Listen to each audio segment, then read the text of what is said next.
अच्छा, उस समय विद्यार्थी परिषद के कार्यकर्ता आते थे क्योंकि आप कॉलेज में थे, तो और कौन-कौन लोग आते और थे? विद्यार्थी परिषद के वो श्रीमान जी एक सज्जन थे जो प्रदेश अध्यक्ष थे। वो अच्छा। एक दिन मेरे कमरे पे आए हुँ। और बोले, क्या तुम्हारे पास खाने पीने को? खाने पीने में मेरे को रहता ही नहीं था।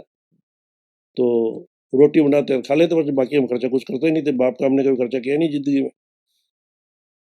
तो उन्होंने कहा कि जरा रोटी सेकना। हुँ। नहीं, मैं क्या एक रोटी रखी है और बना दूं? हुँ। तो उन्होंने कहा नहीं नहीं, इसी को थोड़ा तेल वेल लगा के उसको सेक दो, नमक मिर्च लगा देना। तो उसको पलटने लगा, पलटने लगा, देखा देखा तुम्हारा हाथ क्या करा है? हुँ।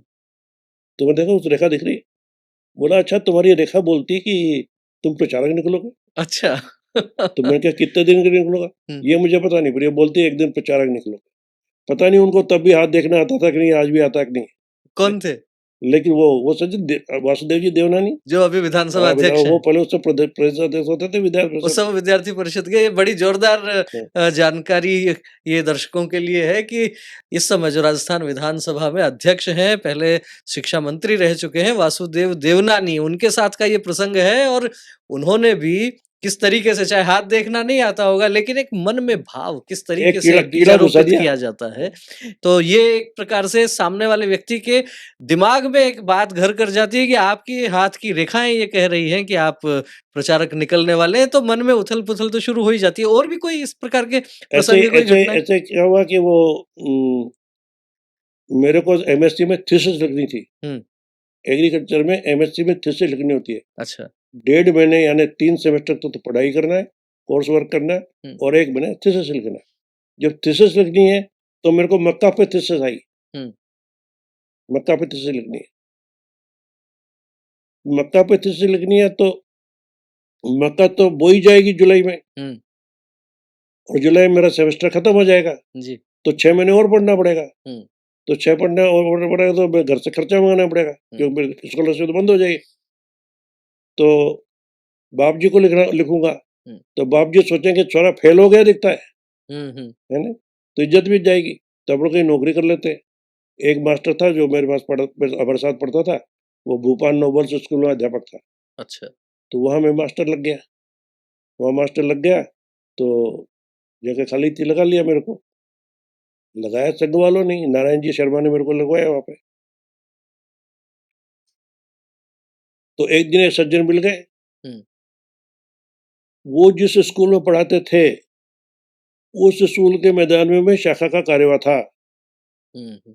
जिसमें पढ़ाते थे प्राइवेट स्कूल में, उसी स्कूल में शाखा कार्यवाह था। वो मेरे को मिल गए।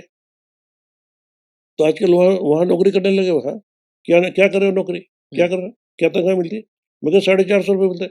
450 के लिए नौकरी करना है? अरे इससे संघ का काम बहुत अच्छा होता है। वो सज्जन है, वो गुलाब जी कटारिया, जो अभी राज्यपाल अभी हैं। राज्यपाल है। और उनका मेरे जीवन में बहुत प्रभाव था। अच्छा। हाँ, बहुत प्रभाव था। आज भी उनका नाम सुन के मेरे मन के अंदर उत्साह आ जाता है। वो उस समय नगर कार्यवाह थे। गुलाब चंद जी कटारिया नगर कार्यवाह थे नगर उस समय? उदयपुर के नगर कार्यवाह थे। अच्छा। आजकल महानगर कहते हैं ना, उस हाँ, समय हाँ। तो नगर ही हुआ था। जी। नगर कार्यवाह थे। और जो होली के का गीत चलते थे, हुँ। हुँ। पूरे बाजार में होली के गीत, जी। तो कोई मेरे जैसा आदमी कितना भी करा ले, उनकी आवाज गूंजती थी तो सारे दुनिया में तहलका मच जाता था। किंडरी माँ अजमो खायो जो रोके गंगाधार जी, संग संग शक्ति शक्ति सब टक्कर टक्कर ले। लेवे किंडरी असी ये मजार जी। गीत कराते थे गुलाब जी आओ, कटारिया उस समय। इतना जोरदार लगता था। और संघ शिक्षा में प्रथम वर्ष में मैं गया तो गुलाब जी कटारिया शिक्षक थे। द्वितीय वर्ष में गया, गुलाब जी कटारिया शिक्षक थे। इतना बड़ा मैदान जिसके अंदर 40 वर्ग वो गण चल रहे हो, हुँ। हुँ। 22 लोगों के गण होते हैं, 40 गण चल रहे हो। उस कोने में बोलते हैं संगो दक्षिणो, उस कोने में बोल रहे होते, तो इस कोने में भी सुनाई देती थी, उनकी आवाज थी। उन्होंने कहा इससे तो संघ का काम बढ़िया है। तो मैंने उनको कहा कि ये केवल जो है ये पढ़ाई कर रहा हूँ तब तक की है, बाकी तो आपको जो ही करूंगा। तो इस प्रकार से समझ सकते हैं कि आज के इस दौर में चाहे आप बड़े-बड़े नाम वाले जो नेता हैं और खास तौर पर भारतीय जनता पार्टी से जिनका संबंध रहा है, वे भी किस उस दौर में जिस प्रकार से संघ का काम करते थे और न केवल काम करते थे, अपितु उस काम में भी जो निपुणता थी, जो प्रवीणता थी, वो निश्चित रूप से एक महत्वपूर्ण विषय है। और फिर जिस तरीके से संघ का विस्तार हुआ, संघ में अलग-अलग प्रकार से और संगठन बनते गए, जिनको जो ज़िम्मेदारियाँ दी गई, उस ज़िम्मेदारी के आधार पर वो आगे बढ़ते